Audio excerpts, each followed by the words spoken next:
আওয়ামী লীগ এই নির্বাচনে আসতে পারে? আওয়ামী লীগ তো পোস্টধারী লোক, এটাই বললাম যে নির্বাচন কমিশনকে এটা সিদ্ধান্ত নিতে হবে এবং এটা ক্লিয়ার করে তাদেরকে বলতে হবে যে আওয়ামী লীগের ধরনের বিগত সময় পোস্টে ছিল তারা কি নির্বাচন করতে পারবে, না তাদের শুধু ভোট দেওয়ার অধিকারটা থাকবে? এই ব্যাপারটা কিন্তু নির্বাচন কমিশনকেই ক্লিয়ার করতে হবে। নির্বাচন কমিশন যদি মনে করে যে তারা তাদের ক্লিয়ার করে যে আওয়ামী লীগ হচ্ছে আপনার যেহেতু স্বতন্ত্র প্রতীকে ভোট, কোনো দলীয় প্রতীকে ভোট না, রাষ্ট্রের যে কোনো নাগরিকের নির্বাচনে প্রার্থী হিসেবে অংশগ্রহণ করতে পারে, তখন তো এই প্রশ্নটাও আসতে পারে যে যদি সে ভোটার অধিকার পেয়ে থাকে, প্রার্থী হওয়ার অধিকার কেন বঞ্চিত হবে?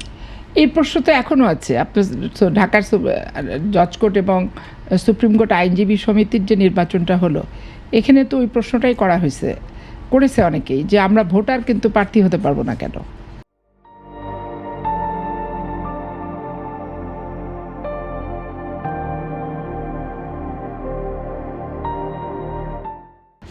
ঠিক আছে না? তখন প্রার্থী তো হতে দেওয়া হয়নি, কি প্রার্থী বৈধ ঘোষণা করে নাই, তো একটা 60% ভোট আপনার হচ্ছে তো পড়ে নাই। ওই নির্বাচনটা তো আইনজীবী সমিতি নির্বাচন, তো দলীয় নির্বাচন না।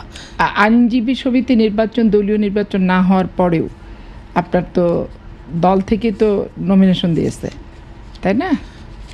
দল থেকে নমিনেশন দিয়েছে, কিন্তু সেখানেও তো করতে দেওয়া হয়নি। বিশেষ করে সুপ্রিম কোর্ট আর ঢাকা জজ কোর্ট, অনেক জেলাতে যেগুলো আগে হয়ে গেছে, যেমন আমার চাঁপাইনবাবগঞ্জ জেলায় জাতীয় নির্বাচনের পর আইনজীবী সমিতি নির্বাচন হয়েছে, তো সেখানে জামাতও প্যানেল দিচ্ছে, আওয়ামী লীগও প্যানেল দিচ্ছে, বিএনপিও প্যানেল দিচ্ছে। তো বিএনপি সভাপতি সহ 6টা পেয়েছে, জামাত আর আওয়ামী লীগ সেক্রেটারি সহ 7টা পেয়েছে, আর জামাত ইসলাম 2টো পেয়েছে, একটা সদস্যর একটা কি যেন। তো তাহলে ওখানে তো বিজয়ী হয়ে গেল হচ্ছে আপনার আওয়ামী লীগই, তাই না? এখন ওখানে তো আর কোনো প্রতীক থাকে না, লয়ারদের পেশাজীবী সংগঠনের তো সেরকম পদ পজিশন মূল দলে থাকেও না, তো সেখানে সিএসি এই বিষয়টা একটু হয়তো ক্লিয়ার করা উচিত ছিল। করে বলছেন যে এবার দলীয় প্রতীক ব্যবহার না হলেও বিভিন্ন রাজনৈতিক দল ইতিমধ্যে নিজেদের প্রার্থীর পক্ষে অবস্থান নিচ্ছে, যা নির্বাচনকে উত্তপ্ত করে তুলতে পারে। হ্যাঁ, তারা চান যে একটি ভালো নির্বাচন হোক এবং একটি ভালো সংস্কৃতি চালু হোক। হ্যাঁ, শুধু একটি নির্বাচন নয়, ভবিষ্যৎ সব নির্বাচন যেন সত্যিকার অর্থে সুষ্ঠু শান্তিপূর্ণ হয়। আপনিও কি মনে করেন যে এই নির্বাচন ঘিরে পরিস্থিতি উত্তপ্ত হবে? পরিস্থিতি আসলে উত্তপ্ত হওয়ার ওই যে হয় কি, কাটছাট করে আওয়ামী লীগ যেহেতু নিয়ে নিয়েছিল এই 15 বছরের স্থানীয় নির্বাচনও, যার কারণে এটা তো স্থানীয় নির্বাচন ছিল না, শহীদি নির্বাচন ছিল। এখন তো আপনাদের সময় স্থানীয় নির্বাচন, কত মানুষ যে মারা গেছে তার তো ঠিক নাই। আর আমাদের বিএনপির আমলে যেহেতু নির্বাচনটা হবে, আমি একবার স্পষ্টভাবে আশা রাখি যে এইখানে এগুলি হবে না ইউনিয়ন পরিষদে, কারণ ইউনিয়ন পরিষদের নির্বাচনের উপর তো আর ডিপেন্ড করছে না রাষ্ট্রীয় ক্ষমতা যাওয়ার আশা, তাই না?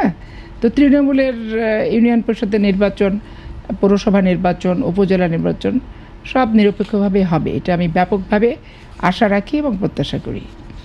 এই নিয়ে আমার সন্দেহ খুব একটা নাই আপাতত যে নির্বাচন খারাপভাবে হবে।